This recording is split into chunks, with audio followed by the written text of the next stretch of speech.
Assalamualaikum warahmatullahi wabarakatuh. So hari ni kita nak kupas sikit tajuk dunia ini satu ujian. Ujian apa? Ujian kepada manusia yang beriman lah, atau ujian kepada manusia yang hidup sebelum dia pergi ke akhirat. Jadi tujuan Allah ciptakan manusia pertama Adam tu adalah sebagai khalifah di muka bumi, dan dia berikan petunjuk.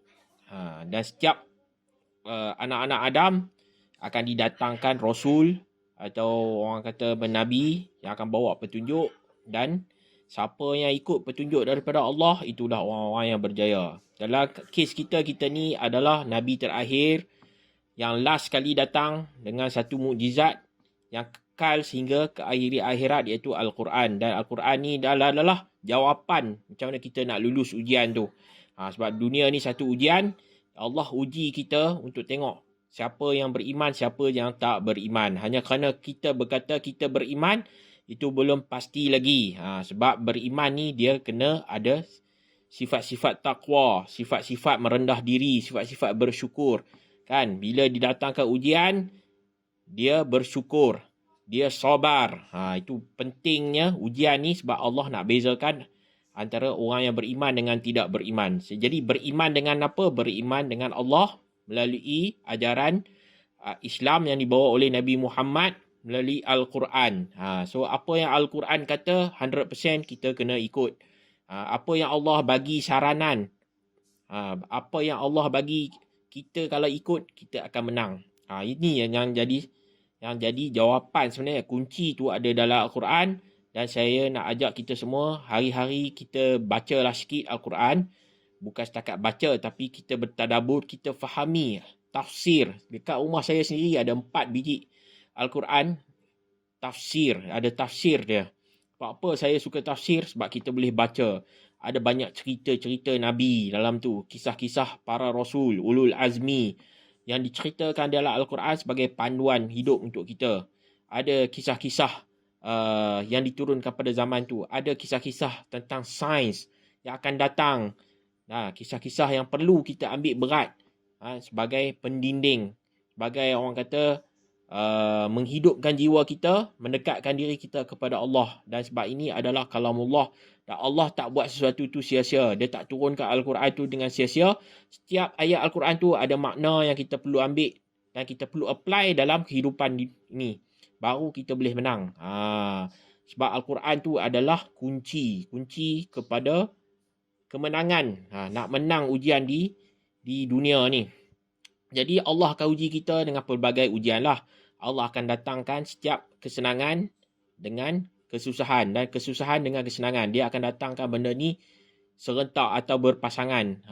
Jadi setiap ujian tu tak kira lah ujian tu dapat harta yang banyak atau kehilangan harta, dapat anak yang ramai atau tak ada anak, kan. Ujian ni berbeza-beza mengikut kesesuaian yang Allah tentukan pada setiap manusia, dan setiap manusia tu dia ada limit dia, dan Allah akan beri ujian yang sesuai dengan diri kita. Yang penting kalau kita ikut dalam Al-Quran, kita hadapi musibah, kita sabar. Kalau kita dapat banyak harta, kita dapat banyak rezeki, kita bersyukur. Lepas tu kita kena banyak bersedekah, keluarkan zakat, berkongsi. Jadi jangan makan sorang-sorang, kan. Kat sini sebenarnya Al-Quran tu dah lengkap. Kalau kita ikut Al-Quran, dah tak ada tak orang kata kita takkan kalah lah di dunia. Kita akan menang di dunia dan di akhirat. Itu kunci dia Al-Quran. So dalam Al-Quran ni, perkara ayat paling panjang Tuhan tulis adalah berkenaan dengan hutang. Hutang ni sebab apa hutang? Sebab hutang ni dia adalah satu caveat tau. Caveat maksudnya kalau kita buat amal yang banyak, kita buat sedekah, wakaf, dan baguslah, tapi kita berhutang, dan hutang ni perlu diselesaikan bukan oleh waris. Banyak juga orang yang kata boleh ke hutang ni difaraidkan. Dia tak boleh difaraidkan, dia bukan hak waris untuk bayar, kan. Sebenarnya hutang tu atas si mati tu yang kena bayar. Sebab tu dia yang buat hutang. Jadi kalau kata berlaku kematian, jika dia ada harta tu kena jual dulu dan bayar hutang. Itu sebenarnya yang betul dia, bukan waris pergi bayar. Bak waris tak ada tanggungjawab nak tanggung hutang. Macam kita katalah dosa ibu bapa tak ditanggung oleh anak, anak tak tanggung dosa ibu bapa. Masing-masing dosa dia ditanggung oleh masing-masing. Diri sendiri yang tanggung dosa, diri sendiri yang tanggung pahala. Dia dalam Al-Quran ni Allah dah kata kita individu masing-masing bertanggungjawab atas diri masing-masing. Jadi kena ingat hutang tu mesti diselesaikan, tak kira lah semasa hidup atau selepas mati. Kan? Jadi kalau kata kita mati macam mana kita nak pastikan hutang-hutang tu diselesaikan, sebab tu Allah kata hutang tu mesti direkodkan di depan dua saksi. Lelaki lah, kalau perempuan kena 2 orang lah untuk satu saksi. Tapi dia transaksi ni paling mudah kita buat adalah melalui wasiat lah.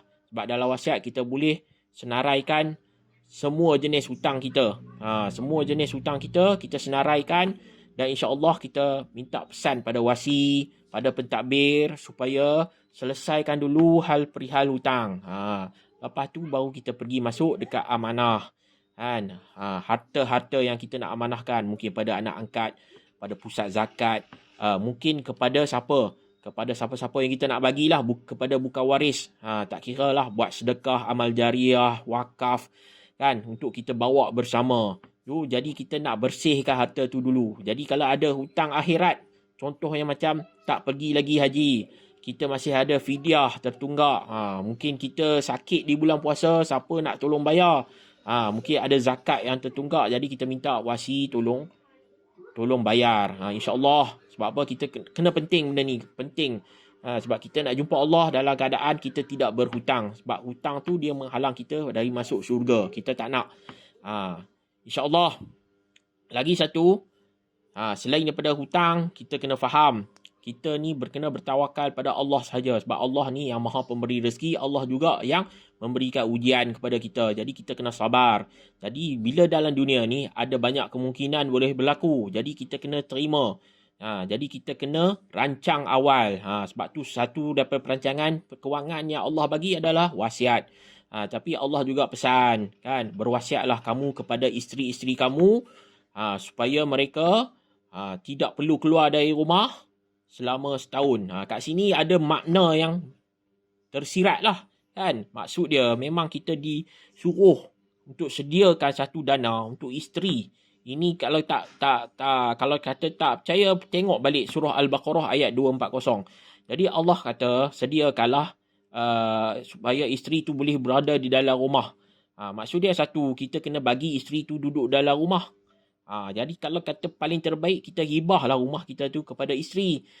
Agar kematian kita nanti, bila berlaku kematian, rumah tu tak perlu difaraidkan. Ini banyak kisah dalam masyarakat. Isteri dapat 1/8, bahagian dia dekat dapur je.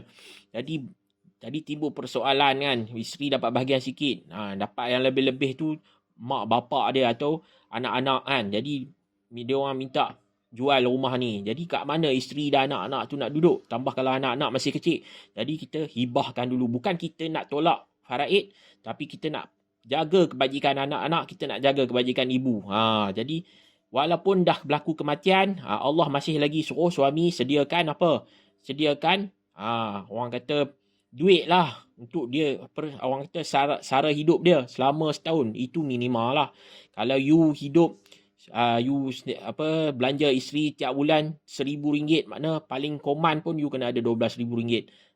Jadi itu tanggungjawab kita nak bagi lepas, kan, minimal yang Allah dah tetapkan. So takaful memang kalau kata ni memang satu perlindungan yang paling murah lah kita boleh ambil dekat FWD takaful. Sebab RM45 kita boleh dah dapat perlindungan RM25,000. Kalau isteri meninggal, kita pun dapat RM25,000. Kalau kata suami meninggal, RM25,000 tu. Dan kalau berlaku kematian, dia akan waive sehingga umur 75. InsyaAllah, kan. Benda ni memang penting. Sebab FWD ni saya tengok dia memang betul-betul dia melindungi. Dia betul-betul melindungi. Walaupun ada juga company lain, syarikat lain, tapi kita kena tengok yang terbaik. Terbaik dia FWD, family first lah. Sebab dia satu, dia lindungi, orang kata ambil satu polisi, dia buat hibah suami isteri. Jadi dia dah protect dah suami isteri. Kedua, dia lindungi satu keluarga daripada sakit kritikal. Maksud dia, kalau kita ambil RM100,000, katalah suami, isteri, anak-anak ada 4 orang. So 6 orang dia cover RM250,000. Walaupun dia punya coverage RM100,000, tapi dia jumlah total yang dia cover RM250,000. So jadi macam mana? Contoh kita bagi, suami tu kena stroke. Stroke, dia tak boleh kerja. So dapat pampasan dekat suami RM100,000. So, jadi bila dapat RM100,000, RM250,000 tolak RM100,000, berarti maknanya baki lagi RM150,000. Masih lagi berjalan, masih lagi kena bayar lah. Kan? Tengok-tengok lepas 2-3 tahun suami meninggal, dapat lagi dekat isteri RM100,000. Kan? Mana ada balance lagi RM50,000. RM50,000 ni dia waive sebab berlaku kematian sampai umur isteri tu 75 lah.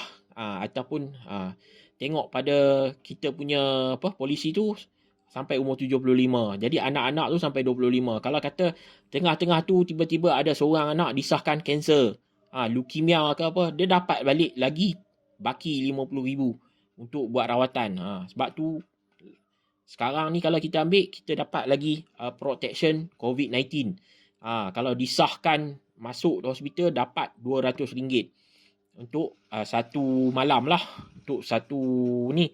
Jadi kita kena faham, yang ni yang paling terbaik lah yang ada, sebab kita pun nak sediakan yang terbaik.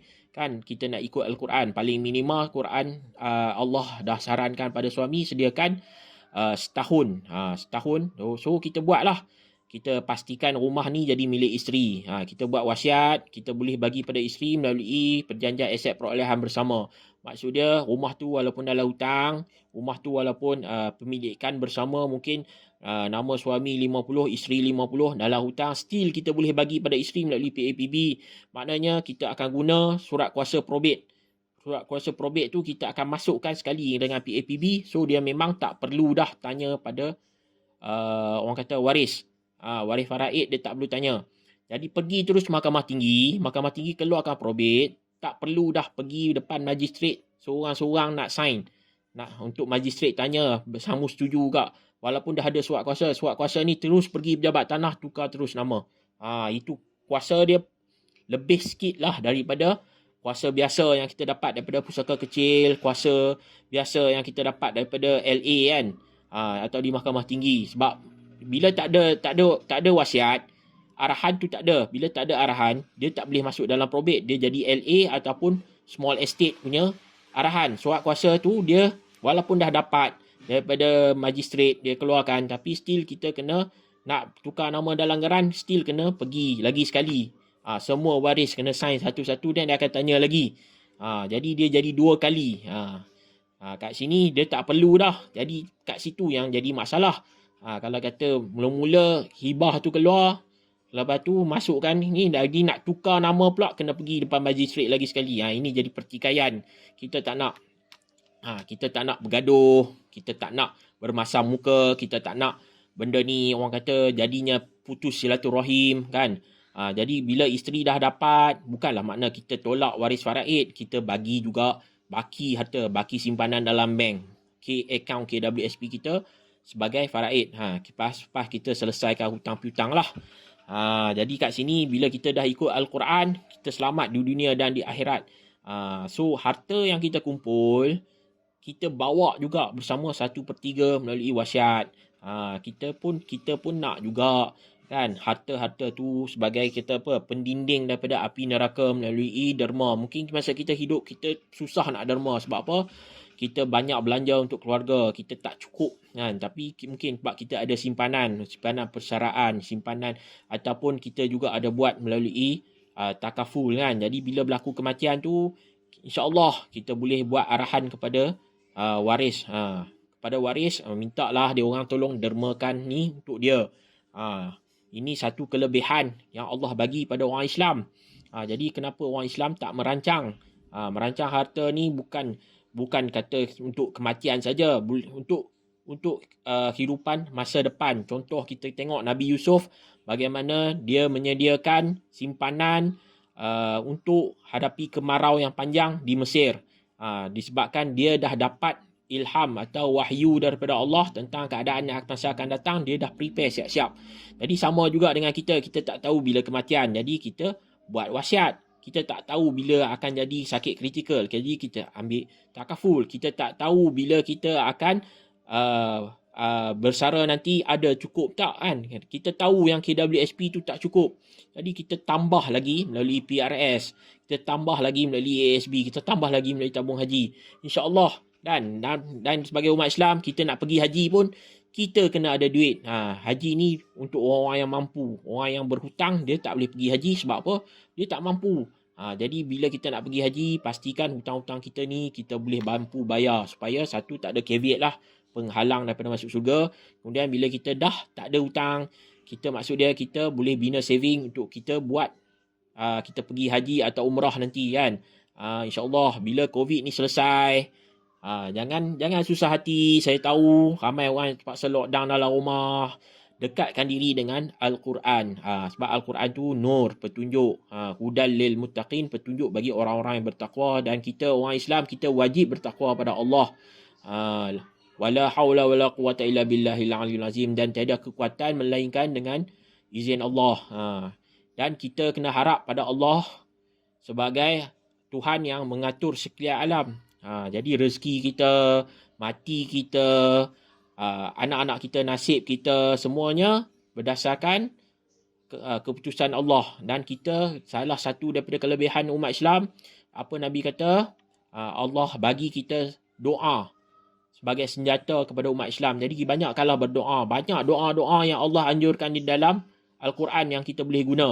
Hari-hari kita guna, cuma kita tak perasan kan. Bila kita duduk antara dua sujud tu, kita dah berdoa kan. Solat itu sendiri satu doa, malah Al-Fatihah itu pun satu doa. Jadi kita sentiasa berdoa. Doa ni maksudnya kita dengan humble ni merendah diri pada Allah. Sebab kita kena sedar, kita kena submit ataupun orang kata tunduk, berserah diri pada Allah sepenuhnya melalui hati.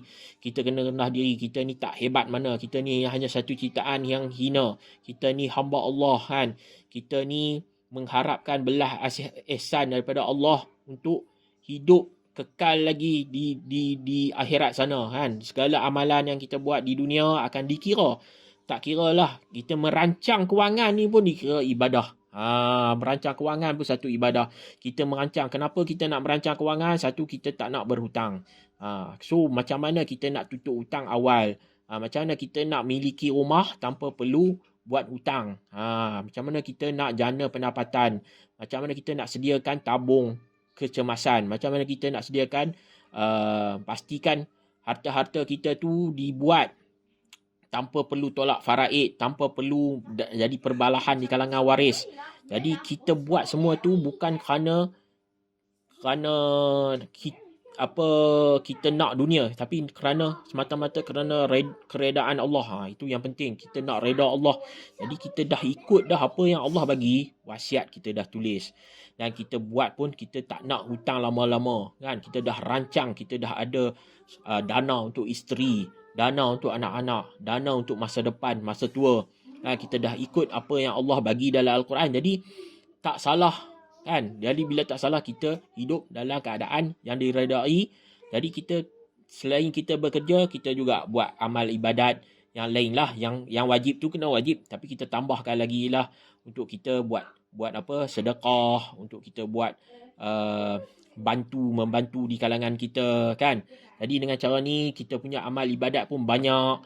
Dan kita boleh, orang kata, pastikan harta yang kita ada tu sentiasa dibelanja. Belanja mengikut Islam, apa yang disarankan oleh Allah dalam Al-Quran. Jadi kita tak beli benda yang membazir. Merancang kewangan ni kita nak elakkan pembaziran. Pembaziran tu beli benda yang merapu kan, beli akibat nafsu. Jadi kita tak nak makan riba. So kalau kata kita memang kita ambil pinjaman pun pinjaman Islamik, dan kita pastikan diri kita tak berhutang lama-lama. Itu insya-Allah kan, kita dah ada satu institusi kewangan Islam, kita ada banyak pinjaman Islam, Islamic financing, kita juga ada takaful yang menggantikan insurans konvensional, kita ada PRS atau simpanan persaraan yang ikut simpanan Islamik kan. kita dah ada, kenapa kita tak ikut? Jadi kat sini kalau kita nak buat investment pun, kita pilih investment yang Islamik, yang diluluskan oleh syariah, yang kita tahu dia halal, halalun thayyibah. Jadi mencari yang halal itu satu kewajipan bagi umat Islam. Jadi kita buat yang halal, kita buat yang wajib, dan kita buat ekstra, orang kata, amalan sunat. Kita buatlah apa yang disarankan oleh Allah melalui cerita-cerita Nabi, melalui apa yang Allah sarankan, apa yang terbaik untuk kita, semua dah ada dalam Al-Quran. Bila kita amalkan tu, insya-Allah kita akan berjaya. Sebab dunia ni satu ujian, dan ujian ni kita semua akan dibangkitkan semula di hadapan Allah selepas berlakunya kiamat.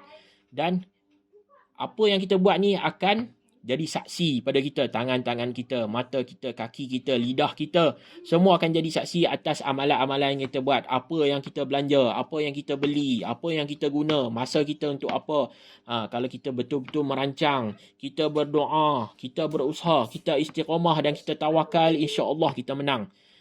Kita nak menang di dunia, kita nak menang di akhirat. Itulah fungsinya Al-Quran tu. Dia memberikan kita satu petunjuk supaya kita melaksanakan tanggungjawab kita sebagai orang Islam, iaitu laksanakan, kita ambil Islamic financing tanpa riba, kita ambil takaful, gantikan produk konvensional insurance, kita tulis wasiat, kan, supaya harta-harta tu tidak terbeku dan dapat di orang kata dapat melupuskan hutang-hutang yang kita ada, melaksanakan amanah-amanah yang perlu.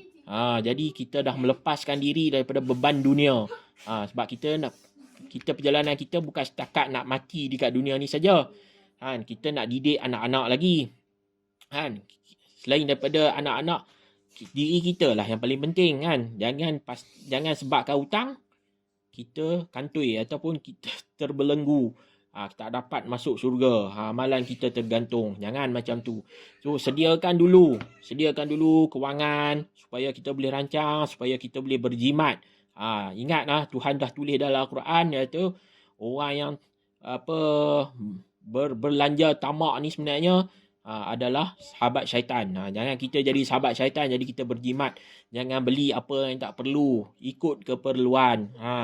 Keperluan untuk anak-anak ada, keperluan untuk isteri ada, keperluan untuk rumah ada. Jangan kita belanja untuk hobi, kawan-kawan. Semua tinggalkan duniawi sikit. Lebihkan sikit pada keluarga, lebihkan pada akhirat. Jadi insya-Allah kalau kita ikut apa saranan Allah dalam Al-Quran, insya-Allah kita akan kaya di dunia, kaya di akhirat. Amin ya rabbal alamin. Insya-Allah anda boleh hubungi saya, Basri, sebagai pakar perancang harta Islam. Sebab apa saya guna harta, tak guna istilah kewangan? Sebab harta ni dia terbahagi pada dua, harta boleh kalih dan harta tak boleh kalih. Harta boleh kalih ni termasuklah duit, termasuklah saham, termasuklah perniagaan, termasuklah kereta, termasuklah apa-apa saja orang kata harta yang ada atas dunia ni yang boleh dipindah milik, dibawa ke sana sini, ada nama atas kita. Dan kita kalau kata harta tak boleh kalih tu, harta seperti rumah, kondo, rumah flat, tanah, apa-apa sajalah yang tak boleh kalih, yang tak boleh dibawa, sebab dia memang dia lekat kat muka bumi. Jadi apa-apa saja harta, kita nak pastikan dia boleh dipindah milik kepada waris-waris tanpa menimbulkan perbalahan dan ikut prinsip-prinsip Islam. Macam kita kata tadi, Allah dah kata, berwasiatlah kepada isteri kamu supaya mereka boleh duduk di dalam rumah selama setahun. Jadi bagilah rumah tu pada dia, bagilah duit pada dia, supaya dia boleh duduk kat situ senyap-senyap. Kalau dia nak keluar pun tak ada dosa, Tuhan kata. Jadi kita dah sediakan, lepas dah tanggungjawab kita, lepas tu tanggungjawab dia lah, kan. Dia nak kahwin kemudian ke, jangan kita tanya, itu rezeki dia, kan. Kalau dia meninggal pun, kita pun akan dapat benda yang sama. Jadi kenapa kita nak persoal rezeki dia? Kalau dia meninggal, kita pun dapat juga hibah takaful tu. Jadi macam mana sebenarnya hidup kita ni adalah satu ujian. Jangan kita tanya dia sebab apa. Bila kita meninggal, sedih tu isteri tu, siapa nak ganti suami? Tak ada siapa boleh ganti suami. Kasih sayang tu tak ada siapa boleh ganti. Walaupun kemudian dia kahwin, kan. Tapi kesedihan dia pada hari tu, kesusahan dia pada hari tu, tak ada siapa nak tengok, kan. Siapa nak jaga anak-anak? Dialah jadi ibu, dialah jadi bapa. Walaupun sebenarnya tanggungjawab nak bela anak-anak yatim ni jatuh pada tanggungjawab saudara sebelah lelaki. Kan? Tapi sebenarnya dalam masyarakat hari ni memang susah. Memang susah lah.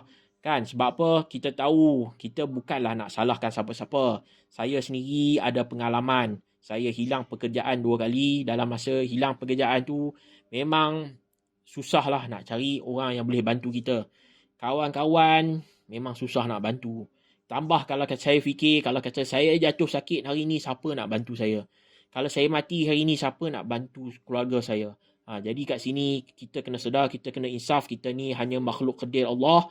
Kita buatlah perancangan yang Allah bagi, bukan kerana orang kata dunia, tapi kerana Allah. Jadi bila kita buat kerana Allah, dalam tu lillahi ta'ala, kita dapat orang kata keikhlasan, dan kita yakin Allah akan bagi ganjaran kepada kita di dunia dan di akhirat. Supaya juga kita nak harta-harta ni bila diberikan pada anak-anak, diberikan pada isteri, dia orang tak salah guna. Dan kita pastikan hutang-hutang kita tu tak menjadi penghalang kepada amalan-amalan kita untuk dibuat pertimbangan nanti. InsyaAllah dah nak menang di dunia, mesti kita menang di akhirat. Kalau menang di dunia, mesti menang di akhirat. Kita tak nak kaya di dunia tapi miskin di akhirat. Itu cerita yang memang rugilah bagi saya, kan. Sebab kita boleh menang di dunia, kita boleh menang di akhirat. Dan jawapan dia semua ada dalam Al-Quran. So hari ni saya nak ajak semua, kita buka balik Al-Quran, tengok balik setiap tafsir yang ada tu, apa makna dia tu, kita cuba bertadabur, kita cuba amalkan. Kalau boleh kita buka satu ayat satu pun tak apa. Sebab apa? Nak amalkan Al-Quran tu, nak istiqamah dengan Al-Quran tu. Sekarang ni masa lockdown dah masa terbaik. Kalau you tak ada lagi tafsir Al-Quran, you boleh buka online. You boleh beli online. Kan? Jangan bagi alasan tak ada masa. Sebab sekarang dah masa yang terbaik. Kan? Kita dah dalam keadaan di orang kata penghujung dunia. Kiamat tu mungkin boleh berlaku bila-bila masa. Kematian tu boleh berlaku bila-bila masa. Jangan kita sia-siakan peluang sisa baki hidup kita yang ada ni untuk bersukaria, kan. Jadi kita rancang tu bukannya untuk pastikan tiada pembaziran. Pembaziran, sebab membazir ni sahabat syaitan. Jadi kita jangan ikut jejak langkah syaitan, kerana Allah kata apa? Syaitan itu adalah musuh kamu yang nyata. Jadi kita jadikan Al-Quran tu sebagai panduan untuk melawan syaitan, melawan hawa nafsu. Pastikan kita lulus ujian di dunia. Kita kena sedar ada yang menunggu kita di akhirat nanti, iaitu pertimbangan daripada Allah. InsyaAllah kalau kata amalan kita, hutang kita zero, kan, kita ada orang kata anak-anak yang baik, kan, insyaAllah kita pasti akan menang. Dan sebagai orang Islam, kita wajib menang. Sebagai orang Islam, kita wajib menang. Kerana Allah dah bagi kita shortcut ataupun jawapan. Kita nak jawab test, kita kena belajar, kita kena tahu jawapan. So, kalau kita dah tahu jawapan, kenapa kita masih gagal untuk masuk syurga? Jadi, kita tak ada alasan untuk kita masuk neraka sebenarnya. Jadi, alasan kita mesti kita ikut Al-Quran dan mesti kita menang. Itu saja.